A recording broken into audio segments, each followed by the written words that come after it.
미국 식품의약국 FDA 자문위원회는 어제 부스터샷 추가 접종에 대해서 반대 권고를 내렸습니다. 이런 결정을 내린 것은 충분한 자료와 증거가 모자랐기 때문이라는 분석이 나왔습니다. 유럽에서 백신 접종 속도가 느리던 프랑스는 보건증명서 도입 이후 접종률이 크게 늘었는데요. 국제부 연결해 보겠습니다. 김진호 기자. 네, 국제부입니다. 네, FDA 자문위가 전체 국민을 대상으로 하는 추가 접종은 현재로서는 너무 이르다 이렇게 판단한 거죠. 네, 그렇습니다. CNN은 반대 권고에 대한 분석 보도를 통해 5가지 이유로 추가 접종에 대한 반대 권고가 내려졌다고 설명했습니다. 먼저 전면 추가 접종을 뒷받침할 충분한 자료와 증거가 없다고 봤습니다.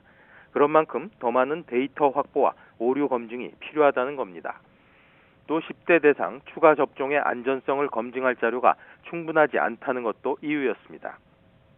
특히 전면 추가 접종에 앞서 더 많은 사람이 첫 예방접종을 마치는 것이 중요하다는 의견도 부결 배경입니다. 이에 따라 결론적으로 전 국민에게 추가 접종을 하는 것은 시기상조라는 것입니다. 네, 그러나 취약계층에 대해서는 추가 접종을 권고했어요. 네, 그렇습니다. FDA 자문위는 65세 이상 고령자 등 취약계층으로 제한한 추가 접종에 대해서는 권고 결정을 내렸습니다. 대상은 65살 이상 고령자와 의료 종사자, 구급요원, 경찰 등 응급 대응요원, 또 직업적으로 코로나 바이러스에 노출되는 사람들입니다. 교사도 포함될 것으로 전해졌습니다. 시기는 화이자 백신 접종을 마친 뒤 6개월 뒤부터입니다. 이에 따라 FDA의 최종 결정에 이어 질병통제예방센터 CDC의 결정에 따라 제한된 추가 접종이 이루어질 수 있게 됐습니다.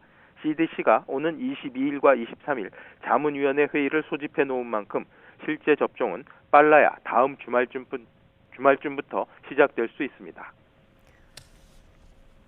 네, 그리고 올해 초만 해도 다른 유럽 국가보다 코로나19 백신 접종률이 낮았던 프랑스에서 접종률이 크게 높아졌는데 이유가 있다면서요.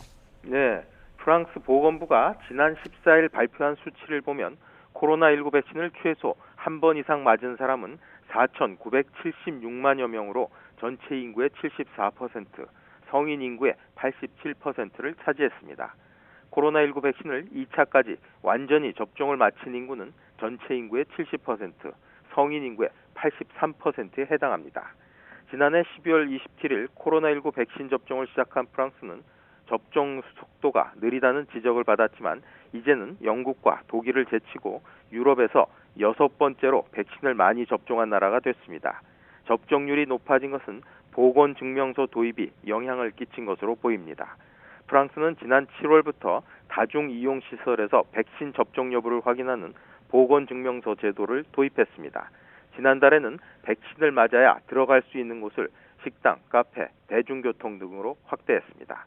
프랑스 전역에서는 지난 7월 중순부터 매주 토요일마다 보건증명서 도입 반대 시위가 열리고 있지만 참가 규모는 점점 줄어드는 추세입니다. 지금까지 국제부에서 YTN 김진호입니다.